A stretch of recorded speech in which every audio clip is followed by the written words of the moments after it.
This is my dad, or as I call him, Papa. I'm extremely grateful for this man and the love he has for my mum, sister, and I.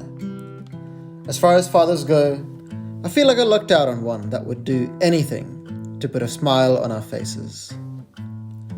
For me, just moving interstate from Adelaide to Sydney was hard enough.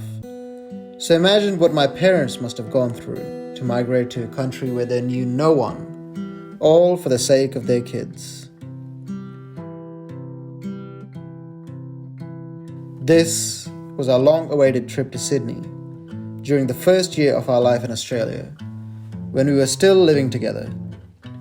But for 10 years after that, my mum had to stay in Adelaide to take care of me and my sister, while my papa, a GP, had to practice more than 500 k's away in Mount Gambier. Not like we could do anything about it anyway. It was the result of laws you had to follow if you were an IMG, aka an International Medical Graduate. Means that who has not graduated from Australia or New Zealand cannot work in metro areas without getting the fellowship, which is a long pathway to achieve. How long does that So take? we can start. So it can be of any length because you have to pass 3 exams. First, you have to qualify for the exams. Then you have to sit in the exams and pass them. This shot at my papa's place was the first video I took with the video camera he bought me when I wanted to start a YouTube channel in high school. I made a video of me playing a song on sitar, a gangster film that was way too influenced by The Dark Knight, and an unfinished travel show style documentary about Mount Gambier. I'm not exactly sure why I wanted to make that video. Maybe it was my own way of thanking Papa for getting me the camera. Partly, I think it was that if I recorded myself talking about the same 4 things we would see every time we visited, maybe it would take some of the redundancy away.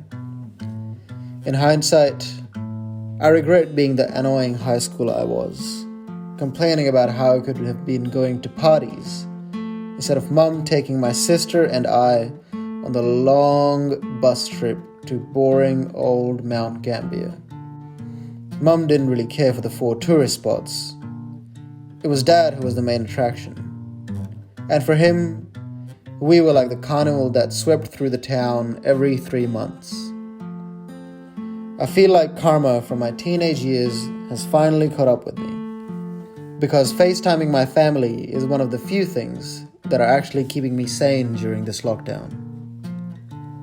When I talk to Papa about Mount Gambier now, he tells me how it actually forced him to open up to us.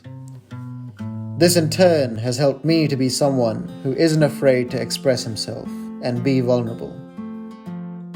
I guess I did miss out on quality time with Dad. Since we've started making up for it, it turns out we actually have quite a lot in common, such as our fondness for birds. Now we constantly text each other photos and videos we take of birds in our surroundings.